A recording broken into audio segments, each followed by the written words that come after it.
Eli Stokols is the national politics reporter for Politico. Eli, we heard Sean Spicer say in speaking with the media about a phenomenal relationship right now with Mexico, and that was his word. But Politico wrote something different, that the Trump administration riled the Mexican officials with those guidelines released yesterday. How difficult is this job for Tillerson and Kelly now that they are heading to Mexico with those guidelines just released?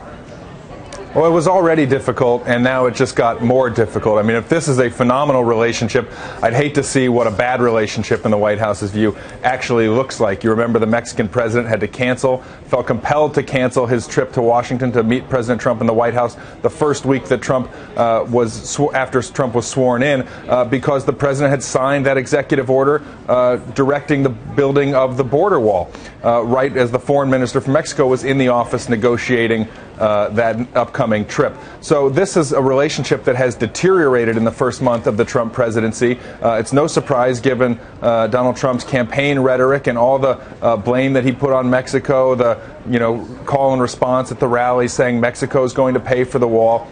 And Tillerson and Kelly are going down there, in a sense, to be firm, to say, look, we're serious about moving ahead with some of these policies and to deport a lot of people who are here illegally, especially those who are criminals. And we're serious. Our president is serious about building the wall. But they were hoping to be able to smooth things over and to improve the working relationship. And just yesterday, when these guidelines came out from DHS Secretary Kelly about how they were going to sort of urge local authorities and ICE agencies across the country to basically conduct these dragnets, the Mexican officials were caught off guard by that. They said, well, what is going on? They were calling the State Department looking for guidance, and I think this is just something that has put them even more at unease and made their diplomatic mission, in the words of one person we talked to, that much harder.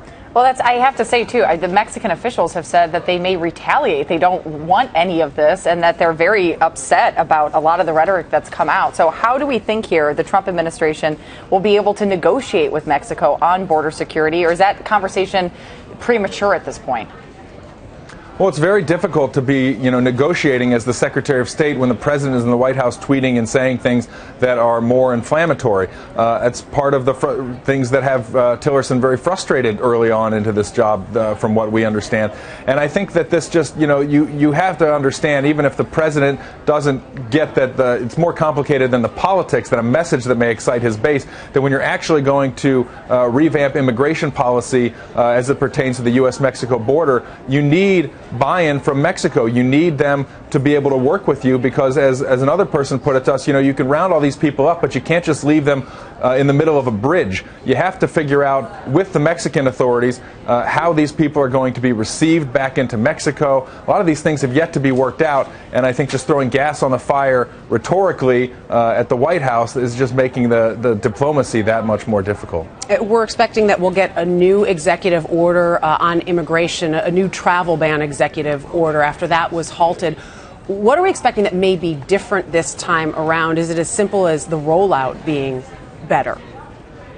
Well, as much as they continue to say, and Sean Spicer said today, the first one, it accomplished what we wanted to accomplish. We're very confident that nothing was wrong with it, and the courts will eventually see that it is legal, etc. Belying those public statements or the way that this is moving, the new one is moving behind the scenes. Initially, we were told this executive order, the new travel ban, would be out yesterday or today. Now we're hearing toward the end of the week. You really do get a sense that the White House, after running into so much trouble, legal trouble, public relations trouble with the first one, are really trying to make sure that this new one is airtight. And so they're running all the traps on it. We're not really sure when we're going to see it or how it will be different, but the language that they're using to talk about it also very different. They continue to say this is not a Muslim ban, even though Stephen Miller, one of the senior White House advisors, said yesterday that the goal of this will accomplish the exact same thing as the original, and the original was described by many people close to it as a de facto Muslim ban.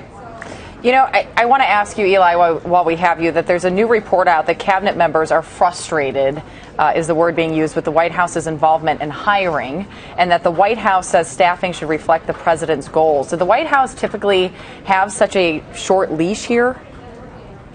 Not typically. I mean, I think every new administration, there's going to be some tension as these agencies are filled between political appointments, people who the new cabinet secretaries want to bring in. So some of this is sort of par for the course. I think what's different in this case is you have an administration that has a much narrower view of who is acceptable, as a much shorter list, because they are ruling out so many of the people who contradicted and criticized the president throughout the campaign. And that is a long list of people who were critical of Donald Trump on the Republican side, people in the national security community. And then there are also a lot of questions, people at the White House who feel strongly about various positions. So the conversations we've had and the reporting we've done on this is that, this has been kind of a tug of war and a difficult one at times. Sometimes the cabinet secretaries get who they want. Sometimes the White House is successful at vetoing some of those people's choices and putting other people in place. But it is different with this administration for sure.